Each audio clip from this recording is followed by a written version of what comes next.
Hello students, अभी का ये टॉपिक जो है मैकेनिज्म ऑफ ब्रीदिंग है। मैकेनिज्म ऑफ ब्रीदिंग मतलब हम श्वास लेते हैं तो कैसे लेते हैं, कैसे छोड़ते हैं, आखिर हमारे शरीर में क्या मैकेनिज्म है, श्वास लेने की क्या क्रियाविधि है, इसके विषय में मैं आपको बताऊंगी। तो ब्रीदिंग, जैसा कि मैंने पहले ही बताया था, it is process of taking air in and out of the body. शरीर में एयर अंदर लेने और बाहर निकालने की प्रक्रिया को ही ब्रीदिंग कहा जाता है। ब्रीदिंग का दो भाग होता है, दो पार्ट्स होते हैं, इनहेलेशन एंड एक्सहेलेशन। अब यहाँ पे इनहेलेशन और एक्सहेलेशन जो प्रक्रिया है, जैसे जब हम श्वास लेते हैं और श्वास छोड़ते हैं तो आप ये महसूस करते होंगे कि हमारा जो रिब्स है, हमारी जो पसलियां हैं, वो बाहर की ओर आती हैं और जब सांस छोड़ते हैं तब वो अंदर की ओर वापस चली जाती है।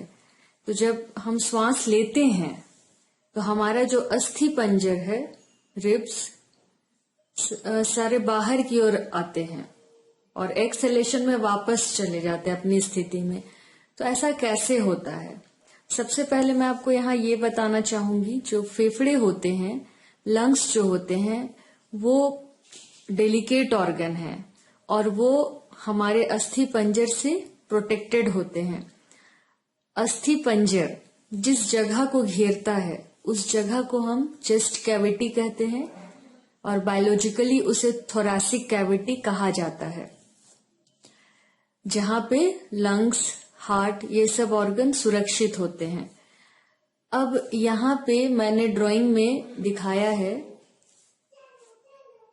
दाएं साइड में मैंने ड्राइंग बनाया है अस्थि पंजर का, जिसमें मैंने रिब केज बनाया है। तो यहाँ आप देख रहे हैं, मैंने रिब्स को मार्क किया है, लेवल किया है रिब्स, और उसके नीचे ब्रैकेट में कोस्टा वर्ड लिखा है।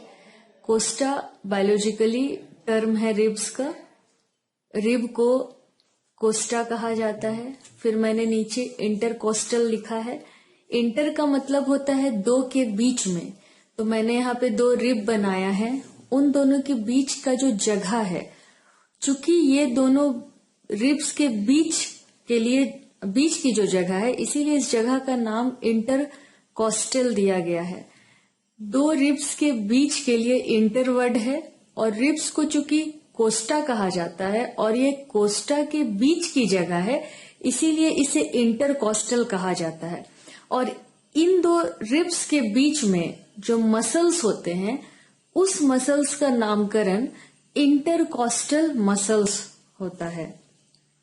तो कहने का मतलब ये है कि दो रिब्स के बीच में मसल्स पाए जाते हैं, जिन्हें हम इंटरकोस्टल मसल्स कहते हैं। यही इंटरकोस्टल मसल्स की वजह से हम इनहेलेशन और एक्सहेलेशन कर पाते हैं। अब यहाँ पर मैंने इनहेलेशन और एक्सप्लेशन को विस्तार से बताया है। जब हम इनहेलेशन करते हैं, जब हम श्वास को अंदर लेते हैं, तो रिब्स जो है, जो चेस्ट है, वो बाहर की ओर आता है। तो बाहर की ओर कैसे आता है? जब हम श्वास लेते हैं, तो यहाँ पे मैंने इनहेलेशन के जस्ट नीचे जो डायग्राम बनाया है, उसमें मैंने एक्सटर्नल इंटरकोस्टल मसल्स को दिखाया है। मतलब दो रिब्स के बीच में जो मसल्स है वो बाहर की ओर से हैं, बाहर की ओर से हैं। बाहर के लिए यहाँ एक्सटर्नल वर्ड यूज किया गया है। तो जो मसल्स रिब्स में बाहर की ओर पाए जाते हैं, उसे एक्सटर्नल इंटरकोस्टल मसल्स कहते हैं। तो जब हम श्वास लेते हैं, तब हमारे रिब्स में जो एक्सटर्नल इंटरकोस्टल मसल्स पाए जाते हैं, वो कॉन्ट्रैक्ट होते हैं, वो सिकुड़ते हैं और खींच करके, सिकुड़ करके, खींच करके रिब्स को बाहर की ओर कर देते हैं, जिससे हमारा चेस्ट कैविटी का वॉल्यूम जो है, आयतन जो है, वो बढ़ जाता है और लंग्स फूल जाता है, उसमें हवा भरने लगती है।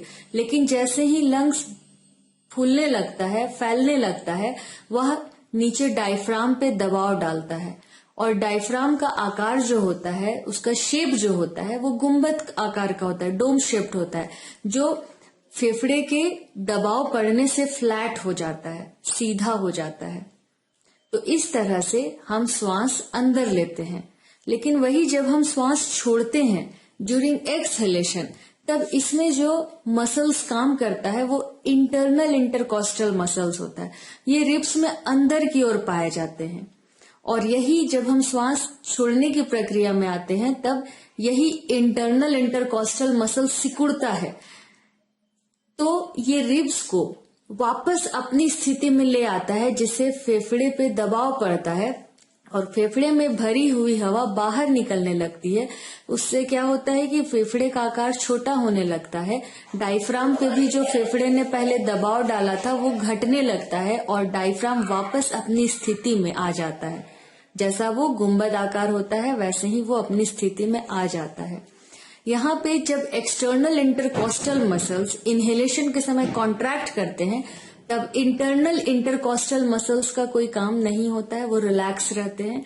और जस्ट रिवर्स वैसे ही एक्सहेलेशन में जब इंटरनल इंटरकॉस्टल मसल्स कॉन्ट्रैक्ट करता है तब external intercostal muscle relax mode में रहते हैं।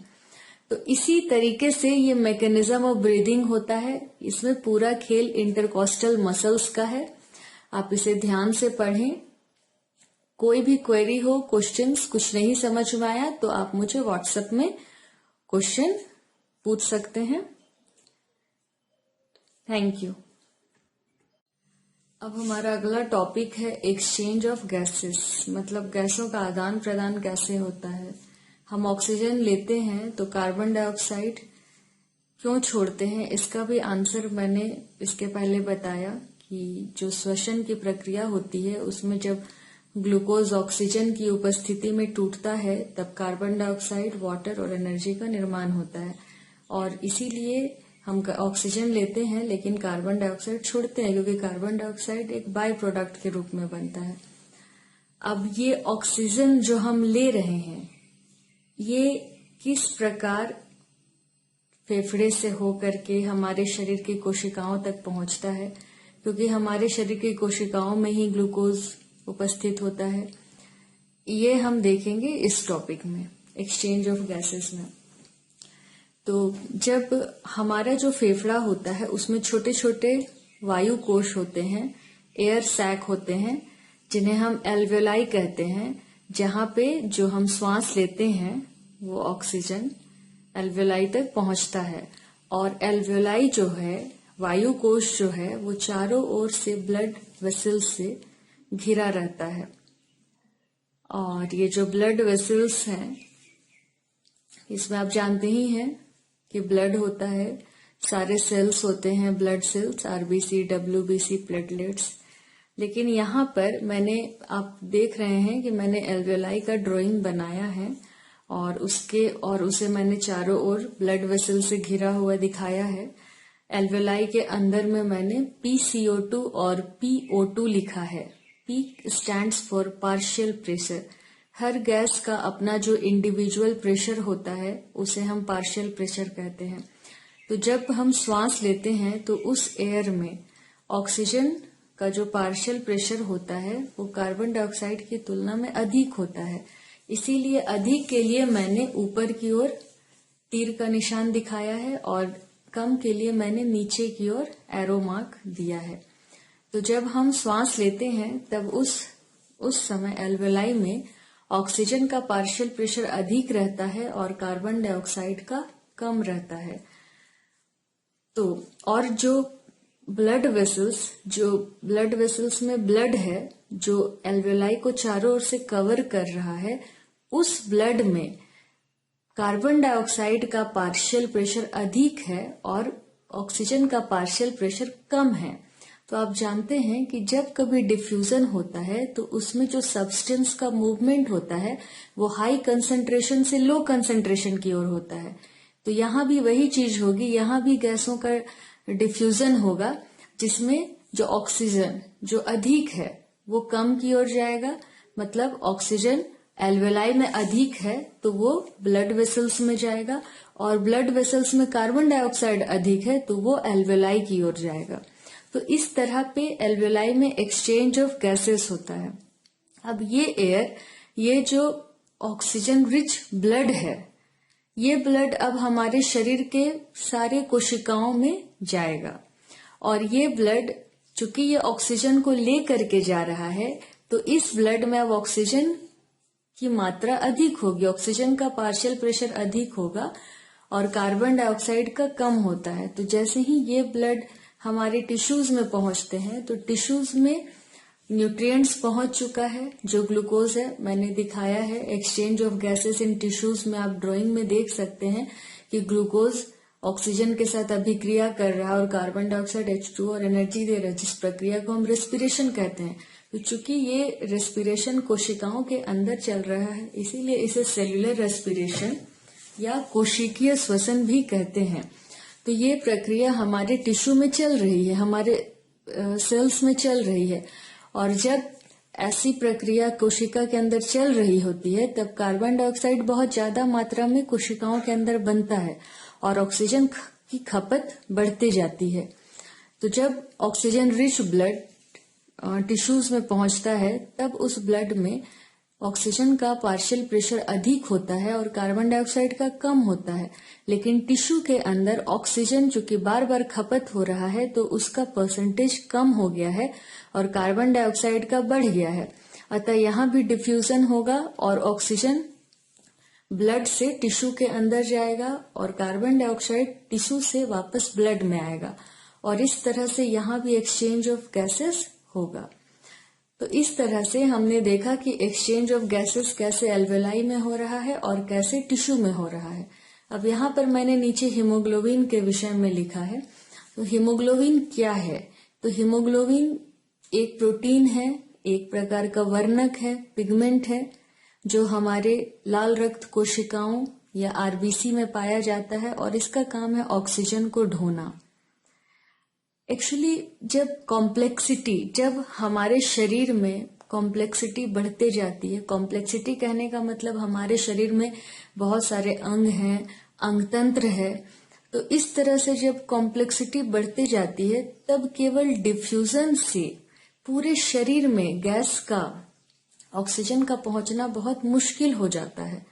ऐसी अवस्था में जब कॉम्प्लेक्सिटी बढ़ती है तब उस अवस्था में कोई ऐसा पिगमेंट होता है जो हमारे शरीर के कोशिकाओं में, हर कोशिकाओं में अच्छे तरीके से ऑक्सीजन पहुंचाए।